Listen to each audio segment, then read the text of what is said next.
से जंगल में टुनटुनी चिड़िया अपने पति और अपनी छोटी सी बेटी सुनहरी के साथ रहती थी। उसका पति कालू कौवा जंगल में पकोड़े बेचा करता था। पकौड़े खाओ पकौड़े, स्वादिष्ट आलू प्याज परवल भिंडी लौकी के पकौड़े खाओ। कालू भाई, मुझे 1 प्लेट भिंडी के पकौड़े देना, ऑफिस जाने की देर हो रही है। दीदी, आज मैंने परवल के पकौड़े बनाए हैं, जरा इन्हें भी टेस्ट करके देखो। वाह वाह, ये परवल के पकौड़े तो बहुत ही स्वादिष्ट और कुरकुरे हैं। तुम्हारे बनाए पकौड़े का तो कोई जवाब ही नहीं है कालू भाई। इस तरह पकोड़े बेचकर कालू की काफी अच्छी कमाई हो जाती थी, जिससे उसका पूरा परिवार खुशी खुशी अपनी जिंदगी बिता रहा था। एक दिन जब कालू कौवा अपनी दुकान पर जा रहा था, तब उसकी छोटी बेटी सुनहरी भी उसके साथ जाने की जिद करने लगती है। पापा, आज मैं भी आपके साथ आपकी दुकान पर चलूंगी। अरे तू क्या करेगी दुकान पर जाकर? तेरे बाबा तुझे देखेंगे ग्राहकों को। चल जाकर बाहर बच्चों के साथ खेल। मुझे नहीं खेलना, मैं तो पापा के साथ दुकान पर ही जाऊंगी।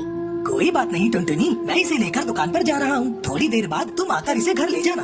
कालू कौवा अपनी बेटी सुनहरी को लेकर अपने पकोड़े की दुकान पर चला जाता है। फिर वहाँ वो पकोड़े तलने लगता है और अपने ग्राहकों को पकोड़े खिलाने लगता है। इसी बीच उसकी नजर उसकी बेटी सुनहरी चिड़िया पर जाती है। बेटा, तेल गर्म है, जल्दी हटो वहाँ से, कहीं ये तेल गिर न जाए। कालू सुनहरी चिड़िया को गरम तेल के पास से हटाने जाता है। तभी कढ़ाई को खोलता हुआ गरम तेल कालू के बदन पर गिर जाता है। कालू कौवा बुरी तरह से करहाने लगता है। उसी समय टुनटुनी सुनहरी को लेने दुकान पर आती है। वो कालू की दशा को देखकर रोने लगती है। ओहो, ये सब कैसे हो गया जी? मैंने आपको कई बार मना किया सुनहरी को मत लेकर जाइए, पर आप मेरी बात नहीं माने और सुनहरी को लेकर चले आए। देखिए क्या हो गया आपको। कालू कौवा पूरी तरह से जल गया था। उसके पकोड़े की दुकान बंद हो जाती है। कुछ दिन यूं ही निकल जाते हैं। घर में दवा के पैसे भी नहीं थे। तब टुनटुनी चिड़िया अपने पति से कहती है, कब तक ऐसा ही चलेगा जी? मैं आपकी दुकान पर जाकर काम करती हूँ। मैं कल से आपकी दुकान पर जाकर पकोड़े बेचूंगी। ठीक है टुनटुनी, मेरी हालत तो तुम देख ही रही हो। अब मैं तुम्हारा साथ भी नहीं दे सकता। तुम दुकान पर पकौड़े ठीक से तलना। अच्छे से तले हुए पकौड़े पक्षी ज्यादा खाते हैं। रात में टुनटुनी सोचने लगती है, हे भगवान, ये कैसी घड़ी आ गई है? मेरे पास तो पकोड़े के लिए सब्जी खरीदने के लिए पैसे भी नहीं है। यही सोचते सोचते वो सो जाती है। अगले दिन जब टुनटुनी दुकान पर जा रही थी, तब रास्ते में उसे एक मुर्गी की बच्ची नजर आती है। टुनटुनी चिड़िया मुर्गी की बच्ची को देखकर सोचने लगती है, क्यों न मैं इस मुर्गी की बच्ची को पालूं? जब ये अंडे देने लगेगी तो मैं इसके अंडों से अंडे की पकोड़े बनाऊंगी। जंगल के पक्षियों को अंडे की पकोड़े बहुत पसंद आएंगे। उसके बाद टुनटुनी चिड़िया उस बच्चे को अपने घर ले आती है। कुछ ही दिनों में वो बच्ची बड़ी हो जाती है और अंडे देना शुरू कर देती है। टुनटुनी अंडों को देखकर बहुत खुश होती है। फिर टुनटुनी अपनी दुकान पर जाकर अंडे की पकोड़े तलने लगती है और ग्राहक को आवाज देती है, अंडे के पकोड़े खाइए, आइए आइए, अंडे के स्वादिष्ट पकोड़े खाइए, गर्मा गर्म अंडे के पकोड़े खाइए। अरे बंटी, ये टुनटुनी तो अंडे के पकौड़े बेच रही है। चल चल कर खाते हैं, देखते हैं इसका स्वाद कैसा है। बंटी कबूतर टुनटुनी के बनाए हुए अंडे के पकोड़े खाता है और जोर जोर से शोर मचाने लगता है। सुनो सुनो जंगल के पक्षियों, जरा इस अंडे के पकौड़े को तो खाकर देखो, कितना स्वादिष्ट है। बंटी कबूतर के बुलाने पर कई सारे पक्षी टुनटुनी चिड़िया से अंडे के पकोड़े खरीद कर खाते हैं। अंडे के पकोड़े बेचकर टुनटुनी की उस दिन अच्छी कमाई होती है और वो अपने घर जाकर अपने पति को सारी बात बताती है। आज तो कमाल हो गया जी, मैंने अंडे के पकोड़े बेचकर बहुत सारे पैसे कमाए हैं। अंडे के पकौड़े? मैं तो कभी सोच भी नहीं सकता था कि अंडे के पकौड़े भी बनेंगे। तभी टुनटुनी चिड़िया कहती है, जहाँ जहाँ होती है वहाँ राह भी होती है। अब तुम आराम करो, कल के लिए मैं फिर से अंडे के पकोड़े बनाने की तैयारी करती हूँ। इस तरह टुनटुनी चिड़िया अंडे पकोड़े बेचकर खुशी खुशी अपने परिवार को पालने लगती है।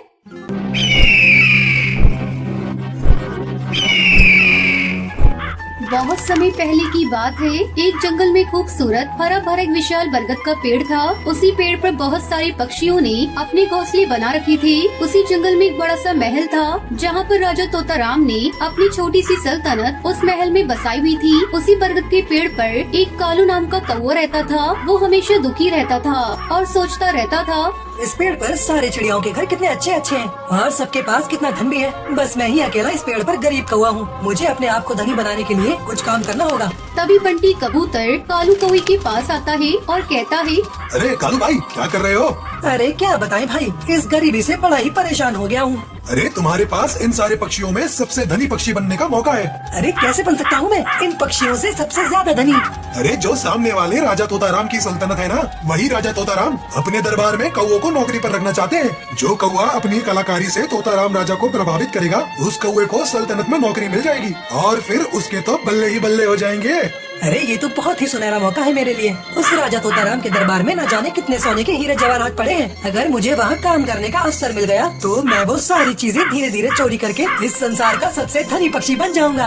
कालू कौआ एक बहुत ही शातिर चोर कौआ था, पर वो आज तक किसी की नजरों में चोरी करता हुआ नहीं आया, इसलिए कोई इसे चोर मानता ही नहीं था। अच्छा भाई बंटी, अब मैं जाता हूँ उस राजा तोताराम की सल्तनत में। देखता हूँ अगर मेरी कलाकारी और हुनर से मुझे वहाँ कोई नौकरी मिलती भी है या नहीं। थोड़े समय बाद कालू कौआ राजा तोताराम की सल्तनत में चला जाता है और वो अपने हुनर और कलाकारी से राजा तोताराम को बहुत प्रभावित करता है, जिसके चलते राजा तोताराम उसे अपनी सल्तनत में नौकरी दे देते हैं। यूं ही कई महीने बीत जाते हैं। कालू कौआ अब उस राजा तोताराम की सल्तनत में नौकरी करने लगा था। एक दिन की बात है, राजा तोताराम अपनी दासी चिड़िया से कहते हैं, सुनो दासी, हमारे शाही महल में बहुत सारा खजाना आने वाला है, इसलिए तुम अपने साथ कुछ पक्षियों को ले जाओ ताकि हमारे खजाने पर कोई आंच ना आ पाए। जी हुक्म राजा साहब। फिर मैं अपने दरबार में से किस पक्षी को ले जाऊं जिस पर आपको सबसे ज्यादा विश्वास हो? वो हमारे सल्तनत में नया कौआ आया है ना, तुम उसी को अपने साथ ले जाओ। पर राजा साहब, वो कौआ तो अभी भी सल्तनत में आया है, हम उस पर कैसे विश्वास कर सकते हैं? नहीं दासी, मुझे उस पर बहुत भरोसा है, वो कभी हमारे साथ विश्वासघात नहीं करेगा। दासी चिड़िया अपने साथ कालू कौवे को ले जाती है और फिर दोनों खजाने के पास जाते हैं। खजाने को देखते ही कालू कौवा कहता है, इतना सारा खजाना? हाँ कालू कौवे, ये सारा का सारा खजाना राजा तोताराम का है। हमें बड़े एहतियात के साथ इस खजाने को राजा साहब के दरबार में ले जाना होगा। अगर ये खजाना चोरी हुआ तो राजा तोताराम हमें नहीं छोड़ेंगे। अरे ये खजाना तो बहुत सारा है और ये खजाना मुझे मिल गया तो मेरा तो जीवन ही सुधर जाएगा। उसके बाद दोनों खजाना एक मालगाड़ी में लादकर चलने लगते हैं। थोड़ी देर चलने के बाद कालू कौवा टुनटुनी चिड़िया से कहता है, अरे दासी, काफी समय से हम चले जा रहे हैं, क्यों न हम किसी स्थान पर बैठकर विश्राम करें? नहीं कालू, हम ऐसे बैठ नहीं सकते, हमारे पास इतना सारा खजाना है। अगर किसी ने चोरी कर लिया तो हम क्या करेंगे? नहीं दासी, अब मुझसे नहीं चला जा रहा, थोड़ी देर यहीं बैठकर विश्राम करते हैं। दोनों मिलकर एक पेड़ के नीचे बैठकर विश्राम करते हैं। तभी दासी टुनटुनी वहीं बैठी बैठी सो जाती है। अरे दासी तो सो गई है, यही वो सुनहरा मौका है इस खजाने को अपने कब्जे में लेने का। कालू कौवा दासी को उसी पेड़ से बांध देता है और सारा खजाना लेकर वहाँ से चला जाता है। इतना सारा खजाना मैं रखूंगा कहाँ? राजा तोताराम तो मुझे तुरंत पकड़ लेगा, उसका कहर तो इस पूरे जंगल में बना हुआ है। तभी वो एक उपाय निकालता है। वो सारा खजाना एक पेड़ के नीचे जमीन के अंदर दफना देता है और लौटकर राजा तोताराम की सल्तनत में आ जाता है। अरे क्या हुआ कालू, दासी कहाँ है और सारा खजाना कहाँ है? मुझे क्षमा करना राजा साहब, मैं आपके खजाने को नहीं बचा पाया। वो दासी अपने साथ कुछ और पक्षियों को लेकर आई थी और सभी ने मिलकर मुझे मारा और वो सारा खजाना भी चुरा कर ले गए। उस दासी पक्षी ने हमारे साथ विश्वासघात किया है, हम उसे नहीं छोड़ेंगे, उसे काले पानी की सजा देंगे। राजा तोताराम अपने कुछ पक्षी सिपाहियों को दासी को ढूंढने के लिए जंगल में भेजते हैं। सारे पक्षी दासी को तलाश करने निकल जाते हैं। कई देर इधर उधर घूमने के बाद उन्हें दासी को कुछ पता नहीं चलता। पक्षी वापस राजा के पास आते हैं और राजा से कहते हैं, राजा तोताराम साहब, उस दासी का कुछ पता नहीं चला, हमने सारा जंगल छान मारा, लगता है वो यहाँ से कहीं दूर चली गई। उसका पता चलेगा भी नहीं, मैंने उसे ऐसी जगह कैद किया है उसे कोई पक्षी भी नहीं ढूंढ पाएगा। पर अब मेरा यहाँ रहना खतरे से खाली नहीं है, अगर वो दासी किसी तरह आ गई तो मुझे तो मौत के घाट उतार दिया जाएगा। इससे पहले मुझे तुरंत यहाँ से जाना पड़ेगा। यूं ही कई दिन बीत जाते हैं। एक दिन वो कालू कौवा राजा तोताराम के दरबार में हाजिर होता है। राजा साहब, मुझे कुछ दिनों के लिए छुट्टी चाहिए, मेरी तबीयत बहुत खराब है, मैं कुछ दिनों के लिए घर में रहकर विश्राम करना चाहता हूँ। ठीक है कालू, जाओ। अरे वाह, मैंने तो इस राजा को अच्छा बेवकूफ बनाया। अब तो मैं सारा खजाना लेकर यहाँ से कहीं दूर चला जाऊंगा। वो हंसते हंसते वहाँ से चला जाता है। वहीं दूसरी तरफ राजा तोताराम अपने सेनापति चील से कहता है, सुनो सेनापति, हमें इस कालू का पीछा करना होगा, मुझे इस कौवे का चाल चलन कुछ ठीक नहीं लग रहा।